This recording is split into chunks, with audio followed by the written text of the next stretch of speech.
What's good, YouTube? That 192 here, back again, once again. And today, I am your coach of the Tucson Terrakions in the United Championship League, the UCL, of course.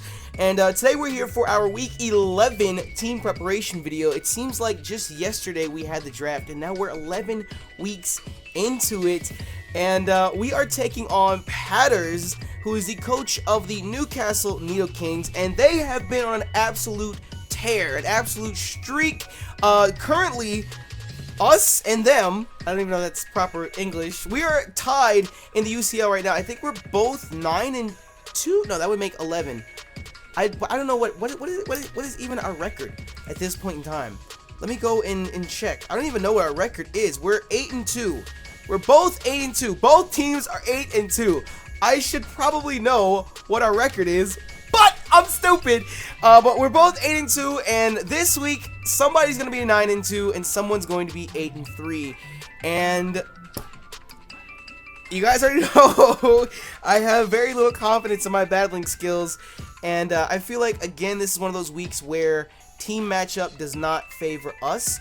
I'm gonna go ahead and read off Patterrz' team to you guys, or the Newcastle Nidokings, and let you know what they're working with here. They Patterrz drafted Venusaur, Mega Venusaur, Slowbro, Staraptor for his OU picks, Arcanine, Nidoqueen, and Haxorus for his UU picks, Scrafty, Sigilyph, Magneton for his RU picks, and Lilligant, which I actually traded for Xatu, Mismagius, and Armaldo for their NU picks. And like I said, they've been on a very, very serious tear pretty much since week 2. They lost their first 2 weeks, and they have won every single match since then. And I'm not trying to discredit Patterrz' battling skills by any means. I'm going to repeat that again. I'm not trying to discredit Patterrz' battling skills by any means. I'm going to repeat that again. I'm not trying to discredit Patterrz' battling skills by any means. So please don't make any wild assumptions. But their draft is incredibly, incredibly scary. The one thing I like to compare it to is David in the South Beach Slow Kings and PK in the Philadelphia Alligators. Both of those teams have very, very, very scary drafts. The only downside is that their draft doesn't have much synergy together as a team. Patterrz, on the other hand, the Newcastle Nidokings, they have an incredibly terrifying team, and it works so well together. And that is the biggest problem for us this week. Very similar to last week against PK and the Philadelphia Alligators. There's one or two mons on Patterrz' team that absolutely I'm terrified of. And we'll go ahead and get into that. So if you guys are hyped, and of course if you're a proud member of the Happy Nation, make sure you smash the like button down below for us, because you already know your support is greatly appreciated. I don't know why I spent the time to look up Patterrz' team. I have it written down right here for this reason. Today's not my day. I haven't been having a very good day, and I'm just off, so whatever. But either way, when it comes to Patterrz' team, like I said, I just read it off, but the biggest threats for us and the mons that he's most likely going to bring include Arcanine, Staraptor, Venusaur, Nidoqueen, Haxorus, Xatu, and Mismagius. Scrafty, Armaldo, Sigilyph, and Magneton. More likely than not, we should have something to handle them, or rather, I should say, whatever combination of 6 mons we end up bringing, we should have something that should be able to handle those 4 Pokemon. But the rest of his team is much more of a threat than those 4. Is that even all of his mons? 1, 2, 3, 4, 5, 6, 7, 8, 9, 10, 11. I'm missing one. Told you, today's not my day.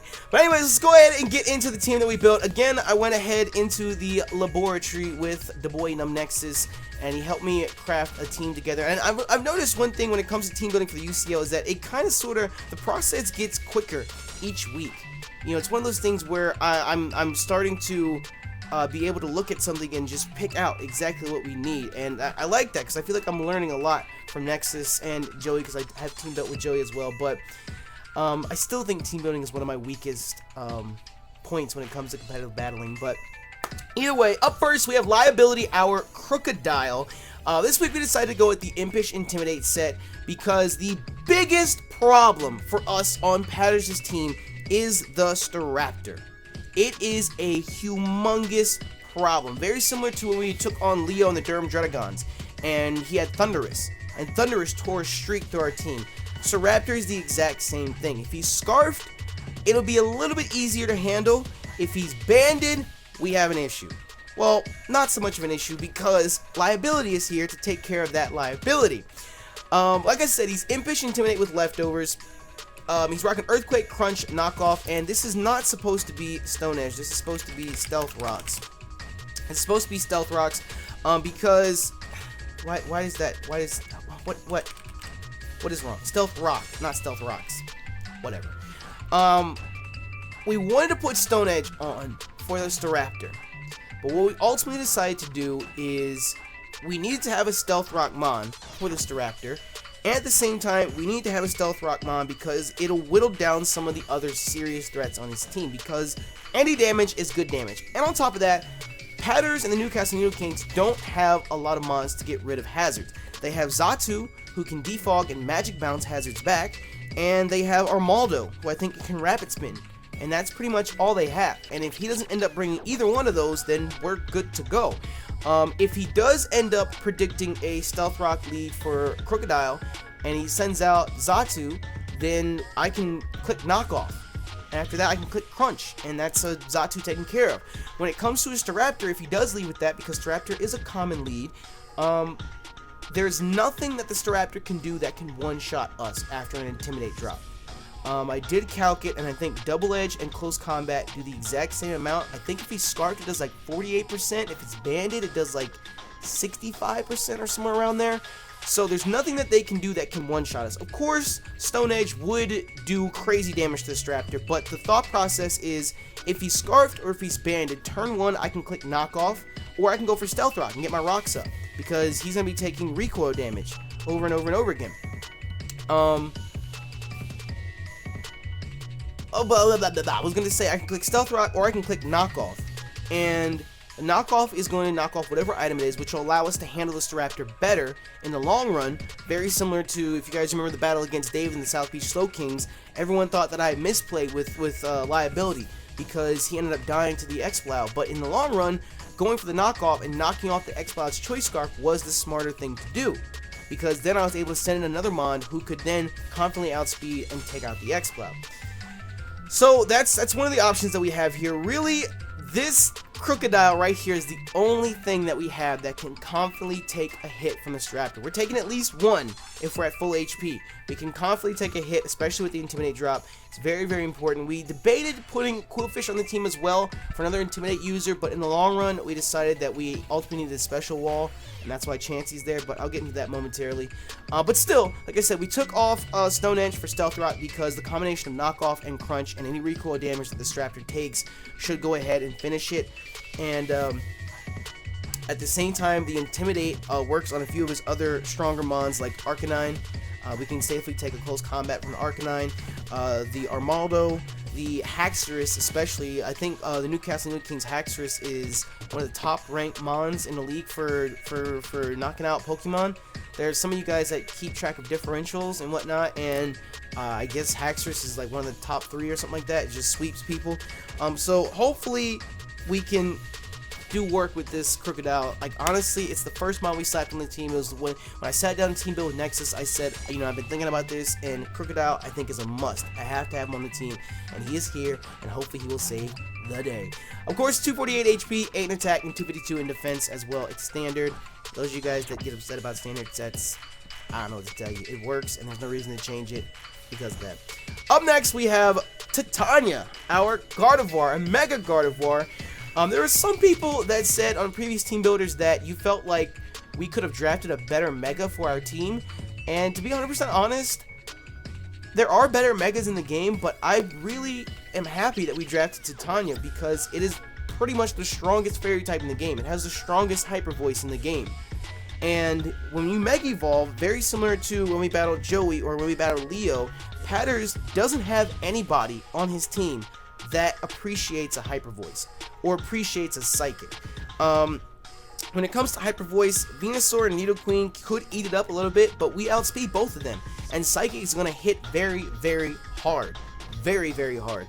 Of course, we're not going to appreciate a Sludge Wave or a Sludge Bomb from either of them, but at the same time, if we can't get it into range of killing it, then Psychic is an option there. We decided to go with Psychic over Psy Shot because it does hit harder, especially for some of the mons that resist the hit, like Slowbro or Arcanine, because if he ends up running a physically defensive like Will-O-Wisp, Morning Sun, Arcanine, you know, Psychic is of course going to hit harder. Hyper Voice of course hits harder as well. But we have Hyper Voice, Psychic, Focus Blast, and Thunder Wave. Focus Blast is there because of the Magneton. I was sitting there thinking, like, why the hell did I slap that move on here? But we have Focus Blast on there because of the Magneton, because obviously Psychic, it's a resisted hit. Hyper Voice, it's a resisted hit. And Thunder Wave, we can't paralyze the Magneton, but Focus Blast can pop that little electric steel set of balls. We can do some sort of damage to it, of course, because I'm pretty sure it'll end up being Eviolite. If he does end up bringing it, it's really not... he might bring it, but because of the fact that we have Rotom Heat, you know, his Magneton can't touch Rotom Heat. You know, does Magneton get Power Gem? Does Magneton get Power Gem? I don't think it does. I'm going to. It does not get Power Gem. I can't think of anything else that Magneton would be able to get that could do any sort of damage to our Rotom, because Thunderbolt's a resisted hit, Flash Cannon's a resisted hit. But then again, at the same time, he might bring the Magneton because, like I said, it walls the biggest threat to his team. You know, like I said, he only has 2 or 3 switch-ins to a Hyper Voice, being, you know, the Mega Venusaur, the Nidoqueen, and the Magneton itself. So, I don't know, it's one of those things where really, they have to weigh their options. Are they going to bring the Magneton, because all I have to do is just switch into Rotom Heat and 100% walls. Can't touch, you have to slap Hidden Power Rock on the Magneton to touch us. So, I don't know, it's one of those things. When it comes to putting Thunder Wave on Gardevoir, it was one of those things where we didn't really have a specified 4th move. You know, it was one of those things where Hyper Voice, Psychic, and Focus Blast just covered everything on their team already in one way or another, so it was just Thunder Wave. Let's slow Pokemon down, and maybe we can play for hacks and get a turn where it's paralyzed, and maybe that'll help us get a kill in the long run or something like that. If it ends up being a situation like if it's Gardevoir v Slowbro or something like that, maybe I should have put Shadow Ball on if that was the case. I wonder why. I might change that. I might see if I can change that. It might be too late because the mons are already gen, but we'll see. I don't know. Shadow Ball I think would have hit Slowbro a bit harder. But the idea behind that was if we ended up in a situation where Gardevoir wasn't going to kill, for whatever reason, if Gardevoir wasn't going to kill, then instead of risking taking damage on another Pokemon, you know, I could click Thunder Wave and screw over a Mon in long term. Because unless he runs, Aromatherapy on Venusaur, I can't see any other Mon that he has that gets something that can heal status condition. So, like I said, Thunder Wave, if we could Thunder Wave the Venusaur, if we could Thunder Wave the Slowbro, if we could Thunder Wave the Staraptor, if we could Thunder Wave anything, to be honest, would be really, really great. Only downside is that Nidoqueen is a huge, huge problem for our team. It's a huge problem for our team. Because we can't Thunder Wave that. We can't Hyper Voice that. If it ever becomes an obvious switch in, then maybe I could try and predict and get a Psychic off, and the second turn get another Psychic off and try and do as much damage as I can, but I don't know. It's just one of those things where Nidoqueen's another one of those mons. Nidoqueen and Staraptor are just a problem. But of course, we're timid with max special attack, max speed, and 4 in special defense, so that if we need to, maybe, just maybe, we'll eat up a Sludge Wave from Nidoqueen. Maybe, just maybe. I don't know. Like I said, the biggest reason that we brought Titania is because he doesn't have a lot of mons that can switch in safely on Mega Gardevoir. Hyper Voice, Psychic, do a ton of damage to everybody. And to be honest, the thought crossed our mind to run Substitute as well, but there aren't a lot of mons that we get a free setup like that on.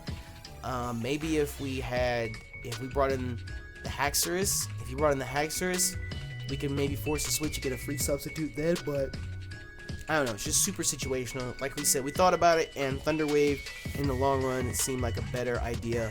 I said Shadow Ball for the Slowbro. I wonder if Hyper Voice, pretty sure Hyper Voice is hard. I don't know, I have to calc it. I think at the end of the day, we made the right move with Thunder Wave, but it is what it is. Anyways, up next, we have Urza, our Swellow.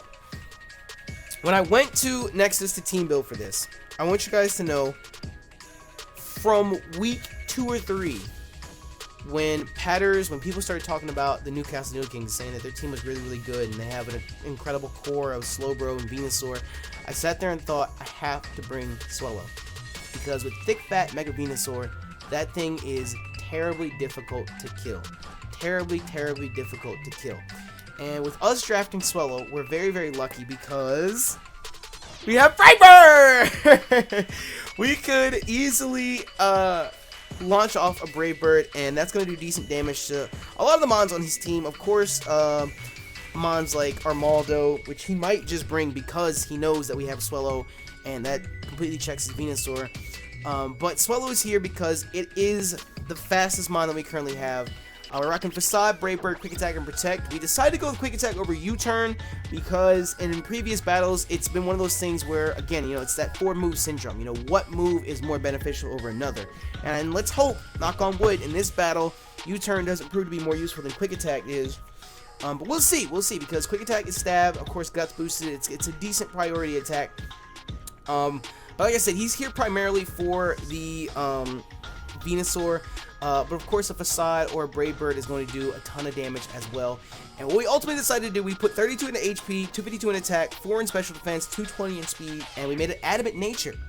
Because what we ultimately decided to do is we speed crept this Swellow.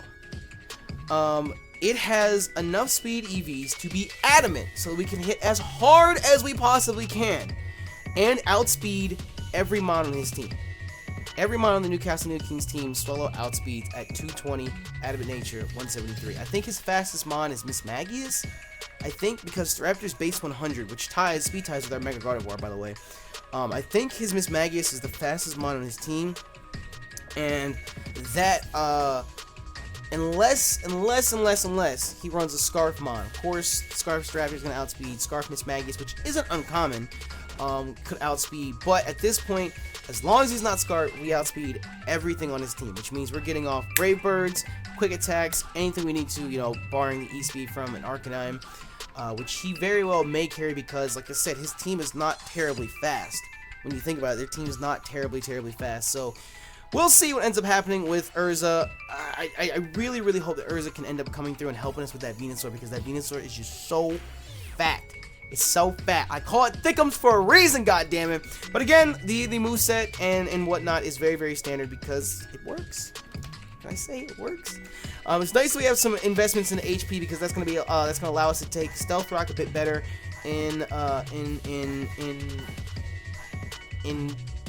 collaboration with Brave Bird Recoil. Is that the right word? I told you guys, I'm off today. I'm all kinds of off, but having the HP investments hopefully will allow us to take Recoil and Stealth Rock a bit better. But hopefully Urza can end up coming through. Up next, we have 30 Minutes, our little Rotom Heat, who's been putting in the finest of work, working back and forth with them little snips he's got. This week, we decided to run a specially defensive Rotom Heat. Originally, we decided to run a physically defensive one, again, specifically for the Staraptor. If you guys haven't gathered already, I'm very, very afraid of the Staraptor. But we ultimately decided to end up running a Calm Natured one because we do have Liability there, who is a defensive wall for us, and we have Chansey, who can eat up defensive hits as well. That's really what ended up changing our mind in regards to this Rotom Heat being a physical wall or a special wall, was the fact that we added Chansey to the team. So we changed it to a special wall so we can hopefully eat up a few hits better, especially from the Nidoqueen, the Venusaur. This thing kind of sort of hard walls Venusaur. Of course, we're not going to appreciate a Sludge Bomb, but when it comes to any grass type attacks or anything like that, we'll be good. What's really, really scary about Venusaur is that Thick Fat, we cannot touch it. Like, an Overheat only does like 25% to Venusaur. That's insane. That mon is too fat. It is too fat. Of course, Volt Switch only does like 10% as well, so we're really gonna have to play around that. But we made it specially defensive, 248 HP, 8 in special attack, 252 in special defense. Overheat, Volt Switch, Pain Split, Will-O-Wisp. Again, super simple. We thought about running Trick on it in an attempt to either trick the Arcanine, or to trick the Haxorus, or to trick the Nidoqueen, or to trick the Staraptor, you know, in an attempt to just mess them up one way or another. But again, like I said, we ended up changing the moveset on it and just changing the Rotom entirely, and decided to make it specially defensive so that it helps support the rest of the team throughout the rest of this. Even in a specially defensive manner like this, investment like this, we can still take one hit from the Staraptor, and Volt Switch after recoil or rocks kills. Even at this range, Volt Switch does like, I think max like 95% or something like that. It does like 80 to 95 or somewhere around that ballpark. So we can definitely still kill off the Staraptor using Rotom like this. And again, if he ends up bringing the Magneton, goodbye. We're gonna overheat all over your face, and he can't do anything in return to us. We can Will-O-Wisp all of his serious threats, like the Staraptor, like the Haxorus, like the Scrafty or the Armaldo. You know, it's okay for us to do that. It'll be kind of risky if he ends up bringing Sigilyph, because we really don't want to have a burn Psycho Shift onto one of our other Mons. We don't want to give him that free status ailment like that. That would suck. But hopefully we should be able to eat up the hits that we need to and hit back just as hard. Because like I said, he's been brought every single week. A lot of you guys pointed that out. We have brought Rotom Heat every single week just because of his typing. You know, he was our first UU draft pick for a reason. You know, I love the UU tier. I play it often, and I know the versatility that Rotom Heat provides. It's just because of its moveset, the limited amount of weaknesses that it has. It's just a great Pokemon to have on the team. So I'm happy that he's back this week again. Up next, we have last week's MVP, Scrub the Flygon, who made my little nappy heart pitter-patter last week when he went and outraged that Garchomp and that Snorlax and got 2 KOs in 2 turns. That was greatness. This week, we decided not to be Banded. We decided to be Scarfed because, again, it's based on your speed. It speed ties with the Staraptor. The only thing that outspeeds it is the Miss Magius, and if Patterrz or the Newcastle Nidokings want to bring the Haxorus, they would need 2 Dragon Dances to outspeed a Scarf Flygon. That's really the biggest reason that we ended up scarfing him over banning him, because with 1 Dragon Dance, Haxorus outspeeds, because I think Haxorus' base speed is like 97. You know, 1 Dragon Dance does outspeed us, 97 to 100 does outspeed us, but for Scarf, that puts us at base 150 speed, so he would need 2 Dragon Dances to outspeed us at that point. And to be 100% honest, if he gets 2 Dragon Dances up, I'm just going to close my 3DS, because we're donezo at that point.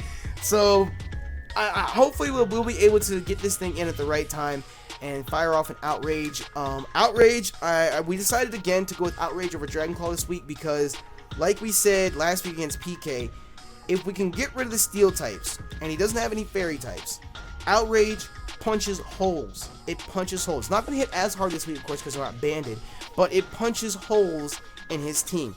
Arcanine doesn't appreciate an Outrage. Staraptor doesn't appreciate an Outrage. Venusaur will probably eat it better than most, but still, it doesn't appreciate an Outrage. Nidoqueen doesn't appreciate an Outrage. Nidoqueen doesn't appreciate an Earthquake. Staraptor, we slapped Stone Edge on here just so we could touch the Armaldo, to be honest. That was the biggest reason that we slapped that on there. The Armaldo and the Staraptor as well. Obviously, Stone Edge is there. The Sigilyph too. The Xatu. But still, all these mons don't appreciate an Outrage. The only mon on his team that sufficiently swallows an Outrage, can swallow multiple Outrages, is that Slowbro. Outrage only does like 20% to Slowbro. And until that Slowbro is gone, I cannot confidently click Outrage. I have to click U-turn and get the fuck up out. Because he can swallow an Outrage and OHKO us with Ice Beam. It's not stab coming from the Slowbro, but he can OHKO us with Ice Beam, even with no special attack investment. So it's very, very scary. If he doesn't have the Magneton, and if we can get rid of the Slowbro, we can start to punch holes in their team with Outrage and hopefully do the best we can. But again, Earthquake is stab, and it does crazy damage to his entire team. This will be a huge check for his Nidoqueen, because with us being Scarfed, even if he Scarfs Nidoqueen, we still outspeed it, so it's not going to get an Ice Beam off on us, and we can confidently come in, EQ, shit in its mouth, and get the fuck up out of there. So we'll see what ends up happening. Earthquake, Outrage, U-turn, and Stone Edge. Physical Scarf, it's really super standard again. Jolly Nature, 252 attack, 252 speed, 4 in defense. So on the odd chance we can take up Water Punch. Who knows? Last but not least on the team, we have our Chansey. We have Chansey here, and like I said before, this last spot on the team really came down to a few different mons. We debated Weezing, we debated Gengar as well. we decided that he might end up bringing a Scarf Miss Magius just for the Gengar, and that would force us to Scarf Gengar as well. And that's not exactly the most ideal version of Gengar we need for his team. I mean, it would be nice because it would allow us to stop some of his sweepers like Patterrz and whatnot, but it just proved to be too big of a threat because, like Venusaur, we can't really touch Venusaur. Like, Psychic is our best bet, but still, a calm-natured, especially defensive Venusaur, which is more often than not what Venusaur ends up being, can eat up a non-stab Psychic. And he would turn around and hit us with, well, I guess in return, there's really not much he could do. I didn't really think about that. I mean, a Sludge Bomb, we're going to take, a Giga Drain we can take. It would just end up being a stall fest, really, to be honest. So, I don't know, Gengar might have been a better option. There was some reason we didn't bring Gengar. I think it was probably the Miss Magius, because the Miss Magius ends up being such a huge problem, because if he does end up bringing Scarf Miss Magius, then that would, like I said, that would have forced us to bring Scarf Gengar, and that would have just, it would just been one of those situations where we would have been locked into a move, and it's not beneficial for the rest of his team. So, like I said, Weezing was an option, Gengar was an option, Cindy, the Gastrodon was an option, but because he carries that Mega Venusaur, we can't touch Mega Venusaur. We literally cannot touch Mega Venusaur. We can Earth Power it, we can Earthquake it, but we're not going to Oko, and he already outspeeds. So all it takes is one Giga Drain and Cindy's blown away. And with Mega Venusaur being one of the premier mons on his team, there's no way that he's just not going to bring it. You know what I mean? So Cindy just wasn't ideal this week. That just gives Venusaur a free chance to either set up or a switch in for the Mega Venusaur, and it's just, it's not good. And we also debated Qwilfish, because like we said, we wanted a second Intimidate user, and it was one of those things where looking at what Qwilfish can do, it just ultimately doesn't end up helping us. Like, we were looking at Qwilfish compared to Arcanine, and even if we banded the Qwilfish, if we made it adamant and we banded the Qwilfish to a defensive bulky Arcanine with Intimidate, it only ends up doing like 48%. And he could turn around and EQ us, and that would do like 30%. So it's one of those things where, are we really going to risk pretty much all the HP of the Qwilfish to take down one Mon? You know, if you look at the Staraptor still tears through Qwilfish. You know, we can take a Double Edge, we can take a Brave Bird because of Intimidate, but what are we gonna do in return? We don't outspeed. So it's one of those things. It's like, I'm gonna Poison Jab you, I'm gonna Waterfall you, and just get chip damage off. Which I know I've said in the past, chip damage does help, but in this situation, it just didn't end up being beneficial. So we decided to go with Chansey instead, because we didn't really have a special wall up to this point in the game. We just had Titania, who's naturally specially bulky. But because, like I said, originally we had a Rotom that was offensive, it wasn't defensive by any means. So we decided to go with Chansey. So it's like we have Liability, who was our physical wall, we have Rotom, 30 minutes, who's our special wall, and then Chansey kind of just sits there being fat in the middle. You know what I mean? It can be physically and especially bulky. Physically to an extent, of course. If that EV Light is gone, then bye-bye, Chansey. But it's 252 HP, 252 defense, and 4 in special defense. Bold nature, of course. We decided to run Seismic Toss, Soft Boil, Toxic, and Counter this time. The reason that we decided to run Counter, again, is for that Staraptor, or for the Haxorus, or for the Arcanine, or any other Mon that Patterrz wants to send in and can confidently think, oh, I'm gonna body this thing real quick. Chansey, even if Patterrz ends up bringing the Scrafty, Chansey can live a high jump kick from Scrafty at full HP. So, and Drain Punch only does like 48% or something like that to Chansey. So if there ever is a chance that a physical attacker is in, we can confidently 100% click Counter and blow that thing away. If Chansey's also here to stop those setup mons as well. If he wants to set up with the Haxorus and I can get Chansey in, I can Toxic the Haxorus and that'll whittle it down. I could Toxic the Arcanine if it's bulky variant. I could Toxic the Armaldo if I need to. I could Toxic the Staraptor. I could Toxic, you know, anything on his team barring the Venusaur and the Nidoqueen.